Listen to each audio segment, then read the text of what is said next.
झेप मराठी, आरसा महाराष्ट्राचा।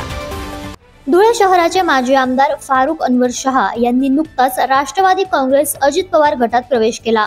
मात्र त्यांच्या या प्रवेशाबाबत माजी आमदार तथा शिवसेना उद्धव बाळासाहेब ठाकरे पक्षाचे नेते अनिल गोटे यांनी गंभीर गौप्यस्फोट केलाय। या प्रवेशाचे कनेक्शन थेट आंतरराष्ट्रीय पातळीवरील अंमली पदार्थाचा व्यवहार करणाऱ्या गँगशी जोडले आहे।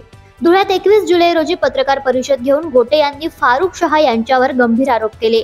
ते म्हणाले, मुंबई विमानतळावर पकडलेल्या ड्रग्जची कोट्यवधी रुपयांची तस्करी नार्कोटिक्स विभागाच्या तपासात समोर आली आहे। या प्रकरणात एका राजकीय पक्षाच्या कार्यकर्त्याचा सहभाग असून तो कार्यकर्ता माजी आमदार फारुख शहा यांच्या अत्यंत जवळचा असल्याचं गोटे यांचं म्हणणं आहे।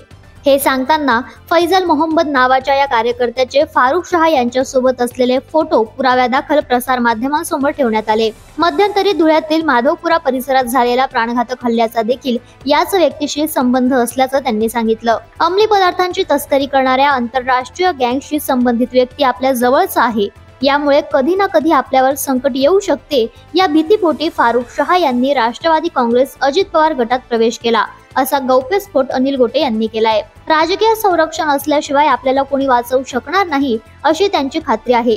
त्यामुळे आता उपमुख्यमंत्री तथा राष्ट्रवादीचे नेते अजित पवार यांनीच याबाबत खुलासा करावा अशी मागणी देखील गोटे यांनी पत्रकार परिषदेत केली। अशाच वेगळ्या आणि ताज्या बातम्यांसाठी पाहत रहा झेप मराठी, आरसा महाराष्ट्राचा। संपादक प्राध्यापक अनिल चव्हाण, धुळे।